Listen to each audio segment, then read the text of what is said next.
Trabajé sin descanso para darle a mi esposa la vida que soñaba, la llené de detalles y momentos especiales, pero mientras yo me desvivía por nuestro matrimonio, ella se refugiaba en sus amigas y en una traición que justificó diciendo que yo estaba distante, y cuando lo descubrí, en lugar de armar un escándalo, tomé nuestras cuentas, vacié la casa y desaparecí de su mundo para empezar desde cero en el otro lado del país. Te voy a contar algo que todavía me cuesta procesar, y lo peor es que no sé si me duele más lo que pasó o la manera en que pasó. Porque mira, si alguien me hubiera dicho hace un par de años que mi matrimonio iba a terminar de esta forma, yo me hubiera reído en su cara. Yo era de esos que pensaban, mi esposa y yo estamos bien, tenemos nuestras peleas como todos, pero ella siempre me dice que es feliz, que la hago sentir cuidada, que le gusta nuestra vida juntos. Y yo me lo creía. Es que en serio, me lo creía. Los primeros años de nuestro matrimonio eran como de postal, cenas improvisadas en mitad de la semana, escapadas de fin de semana a la playa, noches enteras de películas y vino barato. Yo me esforzaba, ¿sabes? Me gustaba sorprenderla, comprarle flores sin motivo, o esos pequeños detalles que parecen tontos pero que hacen que alguien sonría. Y ella sonreía. Al menos, eso recuerdo. Pero después vino esa maldita rutina. No una rutina cualquiera, sino la que te devora a mordiscos sin que lo notes. Mi trabajo empezó a volverse más exigente. Proyectos, entregas, reuniones hasta tarde, y un jefe que parecía disfrutar viéndome exprimir cada minuto del día. Yo llegaba a casa tarde, cansado, con la cabeza hecha un desastre. Y ahí estaba ella, siempre con esa cara de ya terminaste. Al principio me apoyaba, me decía que entendía que estaba cansado, que era por nuestro futuro. Pero con el tiempo, esa paciencia empezó a transformarse en distancia. No sé cuándo pasó exactamente, pero empecé a notar que me hablaba menos. Que si antes me contaba cada detalle de su día, que si la vecina chismosa, que si el vestido en rebaja, que si la nueva receta que quería probar, ahora todo se reducía a un bien normal. Como si de repente mi compañía hubiera dejado de ser suficiente. Y yo trataba, de verdad trataba. Los fines de semana, aunque quisiera dormir hasta tarde, me levantaba para prepararle café. Planeaba salidas aunque me cayera de cansancio. Quería recordarle que, aunque mi cabeza estuviera llena de números y plazos, ella seguía siendo mi prioridad. Pero parecía que nada alcanzaba. Ahí empezaron esas famosas noches de chicas. Al principio sonaban inofensivas. Todos tenemos derecho a salir con amigos, ¿no? Yo también lo hacía de vez en cuando. Pero con ella empezó a ser cada vez más frecuente. Una vez al mes, luego cada 2 semanas, después casi cada viernes. Y no era solo la frecuencia, era el brillo en los ojos cuando decía voy a salir con las chicas. Ese entusiasmo que antes tenía conmigo ahora lo tenía con ellas. Yo me decía, exageras, no seas paranoico. Pero había algo en su manera de arreglarse que me ponía alerta. No era la misma ropa de siempre, ni el mismo maquillaje. Era como si cada salida se convirtiera en una cita especial. Y yo, ahí, mirándola desde la puerta mientras me acomodaba la corbata para otro día eterno de trabajo, con esa sensación de que la estaba perdiendo poco a poco. Recuerdo una noche en particular. Llegué más temprano de lo normal, lo cual ya era un milagro. Pensé en comprarle su helado favorito de camino, porque quería tener ese gesto, ¿me entiendes? Cuando abrí la puerta, la encontré frente al espejo, maquillándose como si fuera a un desfile. Un vestido corto, tacones, perfume. Me quedé ahí parado, con la bolsa del helado en la mano, y le dije medio en broma, oye, ¿y a dónde vas tan guapa? Ella ni volteó. Solo sonrió por el espejo y respondió, con las chicas, ya sabes. No me esperes despierto. Ese no me esperes despierto me quedó grabado. Porque era la primera vez que me lo decía así, tan frío, como si no importara nada que yo estuviera en casa. Esa noche no pude dormir. Me quedé dando vueltas en la cama, con el helado derretido en la mesa de noche, preguntándome en qué momento pasé de ser su plan favorito a ser la excusa para salir corriendo de casa.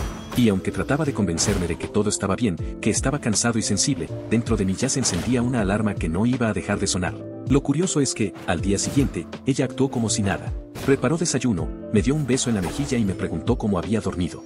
Y yo, como un idiota, respondí que bien. No quería sonar paranoico, no quería empezar una pelea por algo que quizá estaba solo en mi cabeza. Pero mi cabeza ya no estaba tranquila. Lo peor fue notar que cada vez que volvía de esas salidas, traía esa sonrisa distinta, como de quien guarda un secreto.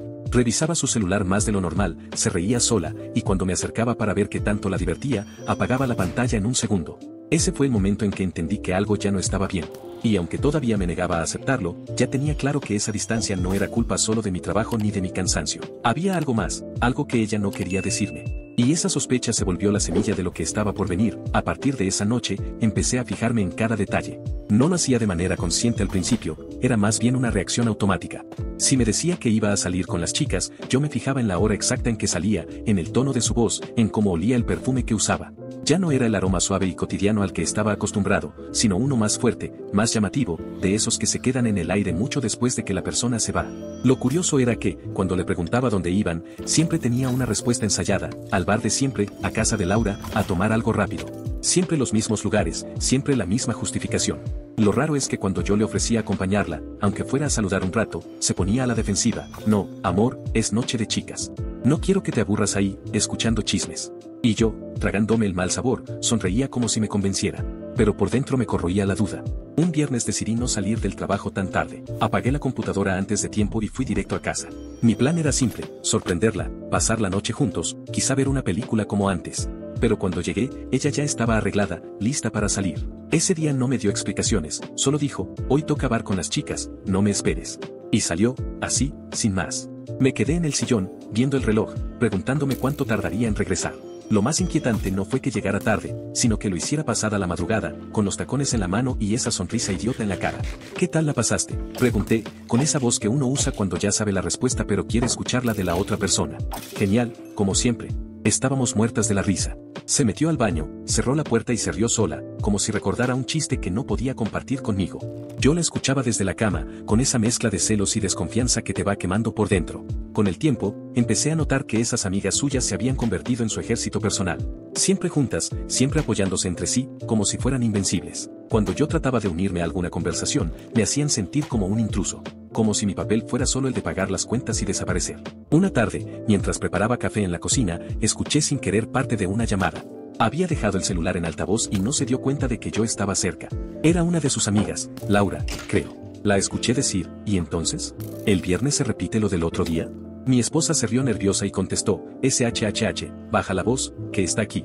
El silencio que siguió fue como un golpe en el estómago. No entendí del todo qué significaba lo del otro día, pero el tono fue suficiente para darme cuenta de que no era algo inocente.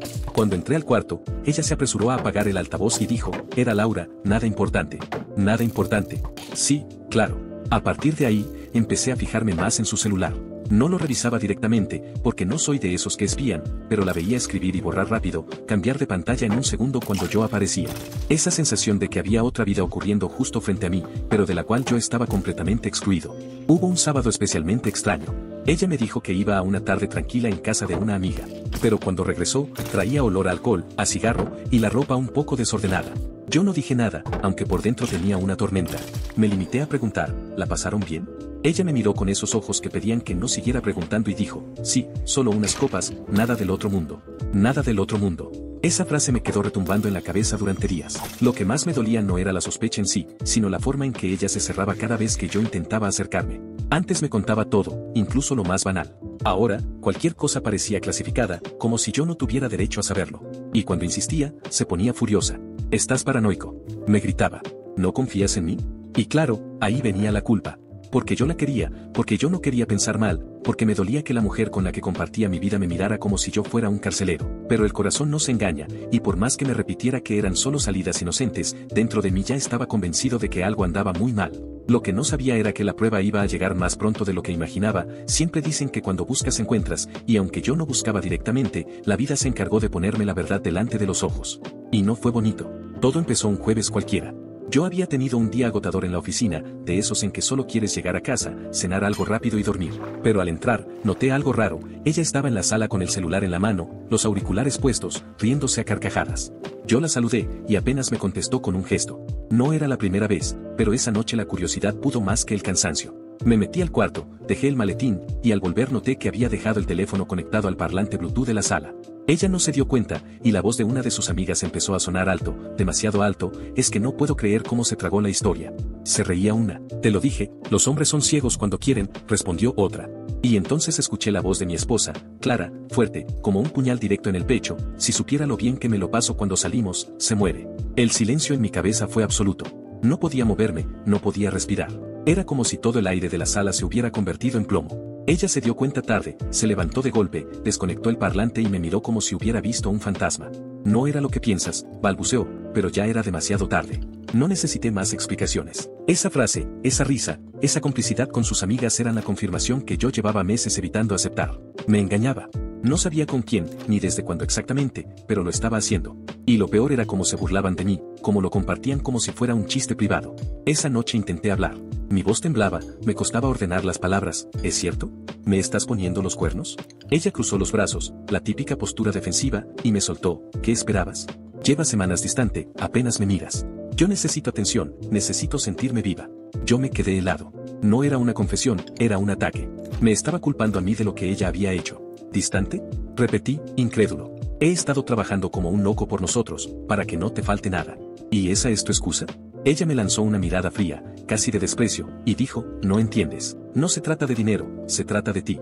Ya no eres el mismo. En ese momento sentí una mezcla de rabia y tristeza tan fuerte que me dieron ganas de gritar, de romper algo.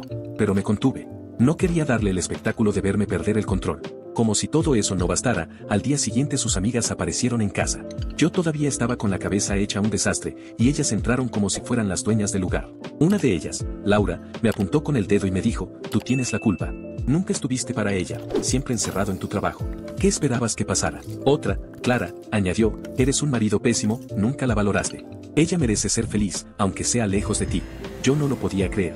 Eran como un coro gritando al unísono, todas repitiendo lo mismo, todas justificando lo injustificable. Y mi esposa, ahí, callada, sin defenderme, sin corregirlas.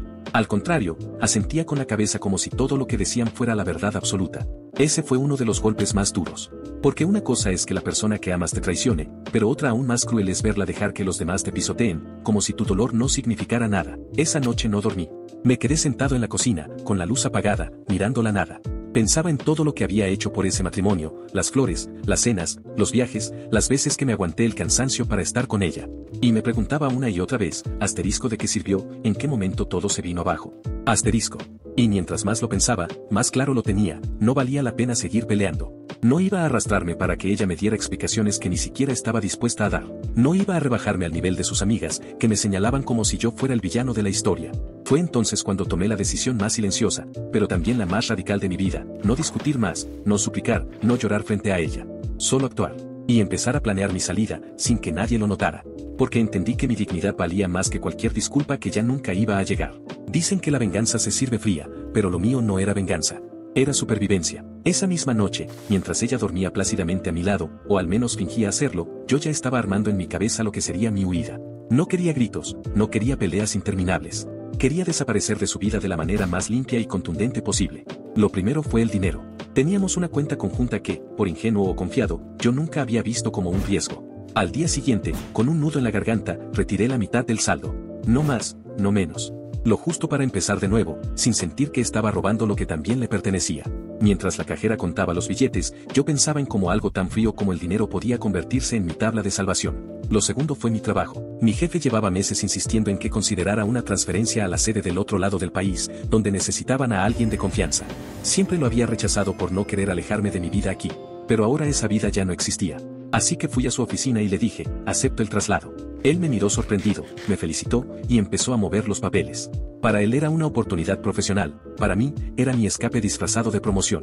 Después vinieron los pequeños pasos invisibles. Llamé a una empresa de mudanzas y les pedí que estuvieran listos en cualquier momento. Busqué un cerrajero de confianza para cambiar cerraduras.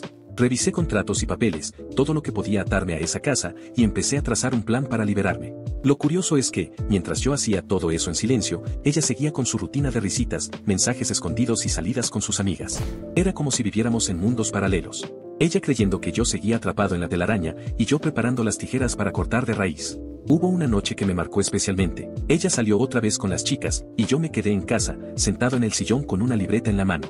Empecé a escribir todo lo que quería llevarme, ropa, algunos muebles, mis libros, recuerdos que aún me pertenecían. Pero también anoté lo que no quería volver a ver jamás, sus vestidos, sus fotos, cualquier cosa que me recordara que alguna vez le creí. Me descubrí escribiendo con tanta furia que la pluma casi rompía el papel. En esos días también pensé mucho en sus padres. Siempre me habían tratado bien, como a un hijo. Sabía que contarles lo que había pasado iba a ser duro, pero también entendía que merecían saber la verdad. No quería desaparecer de la nada y que me vieran como el malo de la película.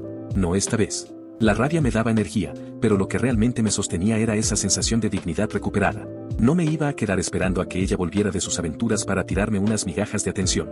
No iba a seguir siendo el payaso de su espectáculo privado. Así que cada día, mientras fingía normalidad, yo ya estaba un paso más cerca de mi salida. Preparaba mi mente como quien afila un cuchillo en silencio. Nadie lo ve, pero cuando llega el momento, corta de un tajo. Recuerdo perfectamente el instante en que decidí la fecha. Fue un lunes por la noche. Ella estaba en el sofá, mensajeándose y sonriendo al celular, mientras yo cenaba solo en la mesa. Le pregunté, ¿el viernes tienes planes? Sí, noche de chicas, me respondió sin siquiera levantar la vista. Ese fue mi guiño del destino. El viernes sería. Me levanté, llevé mi plato al fregadero y sonreí para mis adentros. Ya no había vuelta atrás. Esa semana se me hizo eterna, pero al mismo tiempo, cada día me acercaba más a la libertad. Y con cada paso que daba, un correo enviado, un contrato cancelado, una caja lista, sentía que el peso sobre mis hombros se hacía un poco más liviano. Lo más irónico es que ella nunca notó nada. Tal vez demasiado ocupada en su propia burbuja, tal vez convencida de que yo estaba demasiado ciego para actuar. Y esa fue mi ventaja, su subestimación. El viernes llegó más rápido de lo que esperaba. Y con él, la oportunidad de ejecutar el plan que había estado cocinando en silencio. El viernes amaneció con un aire distinto. Yo lo sentí desde el primer café, esa mezcla de nervios y alivio que uno tiene antes de dar un salto al vacío. Me vestí como cualquier otro día, fui al trabajo, fingí normalidad, pero mi mente estaba a kilómetros de distancia. Cada reunión, cada correo, cada palabra que me decían pasaba de largo, porque yo solo pensaba en lo que vendría esa noche. Cuando llegué a casa, ella ya estaba arreglándose frente al espejo. Vestido corto, tacones, perfume cargado. La misma escena de siempre, pero esta vez yo la miraba con otros ojos. Ya no había dolor ni celos, solo una especie de calma resignada. ¿Otra vez con las chicas? Pregunté, más por cumplir que por interés real. Sí, no me esperes despierto, contestó, clavando el rímel en sus pestañas como si nada. La vi salir por la puerta con su bolso colgado del hombro, riéndose sola, y en ese mismo instante marqué el número de la empresa de mudanzas. Ahora, les dije.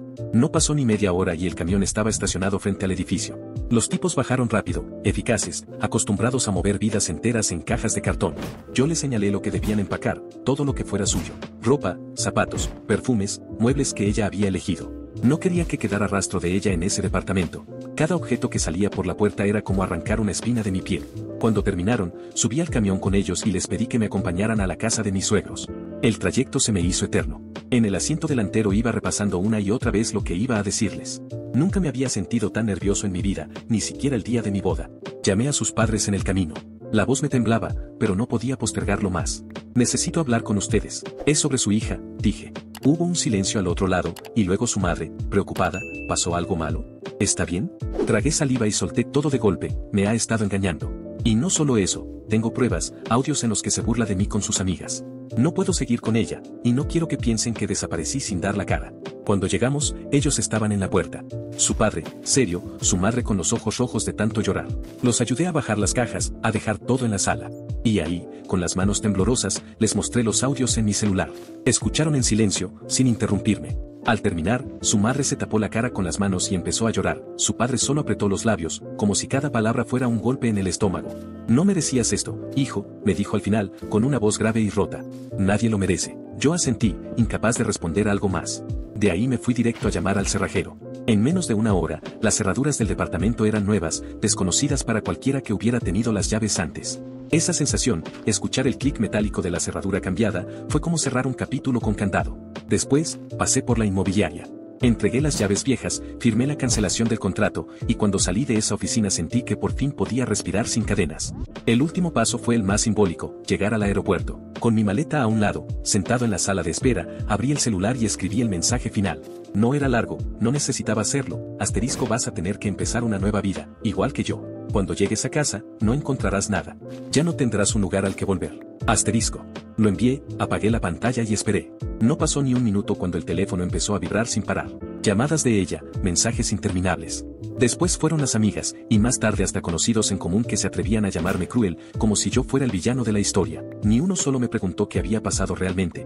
Me quedé mirando el tablero de vuelos, escuchando el eco metálico del aeropuerto, mientras mi celular ardía en la mochila. Y en medio de ese caos de notificaciones, lo único que sentía era una calma rara, como la de alguien que, por fin, había dejado de sangrar después de una herida profunda. El altavoz anunció que mi vuelo estaba listo para embarcar, y me levanté con la certeza de que, por primera vez en mucho tiempo, estaba tomando una decisión solo por mí. El avión aún no había despegado y ya sentía que la tormenta había estallado en mi bolsillo. El celular vibraba como si quisiera escaparse de la mochila. Decenas de mensajes, llamadas insistentes, notificaciones que no paraban. La primera oleada fue de ella. ¿Qué hiciste? ¿Dónde están mis cosas? No tienes derecho. Eres un enfermo, un controlador. Luego vinieron las amigas, las mismas que la habían alentado en todo. Una tras otra, como si tuvieran un grupo coordinado. Qué cruel eres. Ella solo buscaba cariño y tú la abandonaste. Eres un cobarde, huyendo en lugar de enfrentar la realidad. Lo leía en silencio, con esa mezcla de rabia y risa amarga. Porque claro, para ellas todo era culpa mía. Para ellas, yo era el villano de una historia que habían escrito juntas, donde mi esposa era la pobre víctima incomprendida. Nadie se preguntaba qué sentía yo, qué significaba descubrir las risas y las burlas, escuchar cómo me convertían en el chiste favorito de sus noches de copas. Mientras el avión se preparaba para despegar, me puse los auriculares y miré por la ventana. No contesté ni una llamada, no respondí ni un mensaje. ¿Para qué? No había explicación que pudiera devolverme la confianza rota, ni disculpa capaz de borrar la imagen de sus amigas apuntándome con el dedo como si fuera un monstruo. Y sin embargo, en ese silencio, me descubrí pensando en ella. En los buenos momentos. En la primera vez que la vi, con esa sonrisa que me atrapó sin remedio. En los viajes, en las tonterías que hacíamos en la cocina, en cómo me agarraba del brazo en la calle como si no existiera nadie más. Me dolió recordar todo eso, porque me hacía ver lo lejos que estábamos ahora, como, en algún punto, dejamos de ser nosotros para convertirnos en desconocidos durmiendo en la misma cama. Me pregunté si alguna vez me amó de verdad, o si todo había sido una ilusión bien actuada. Y aunque quería pensar que sí, que en algún momento fuimos reales, lo que había hecho borraba cualquier certeza. Porque el amor, cuando se traiciona así, ya no vale nada. El avión despegó. Sentí el cuerpo empujado contra el asiento, el rugido de los motores, la vibración en el pecho. Y con cada metro que nos alejábamos del suelo, era como si me despegara también de esa vida que había decidido dejar atrás. Miré una última vez el celular antes de ponerlo en modo avión. El último mensaje que entró fue el más irónico de todos, enviado por una de sus amigas. Asterisco, eres cruel, la dejaste sin nada. ¿Cómo esperas que empiece de nuevo? Asterisco. Y yo pensé, asterisco, exactamente así como yo lo estoy haciendo. Asterisco. Porque al final, lo que hice no fue un castigo. Fue autopreservación. Fue elegir no seguir desgastándome en una guerra que ya estaba perdida. Fue darle a cada uno lo suyo. A ella, la libertad de seguir su vida como quisiera. A mí, la oportunidad de reconstruirme desde cero, sin cargar con una mentira a cuestas. El vuelo duró un par de horas, pero para mí fue como un paréntesis fuera del tiempo. Allí arriba, entre nubes, sin llamadas ni reproches, me sentí extraño. Una mezcla de alivio y vacío. Como si acabara de amputar una parte de mí, duele, sangra, pero también sabes que era necesario para sobrevivir. Al aterrizar, encendí de nuevo el teléfono. Otra avalancha de mensajes. Algunos de conocidos, otros de números que ni guardaba, todos con la misma cantaleta, que yo era un monstruo, que como había sido capaz. Ni uno solo preguntando, ¿qué pasó? ¿Cómo estás? Apagué la pantalla y me prometí algo, no iba a gastar mi energía en convencer a nadie de mi versión. La verdad ya la había vivido yo, y con eso bastaba. Esa noche dormí en un hotel sencillo, lejos de todo lo conocido. Y por primera vez en mucho tiempo, sentí que el silencio de la habitación no era soledad, sino paz.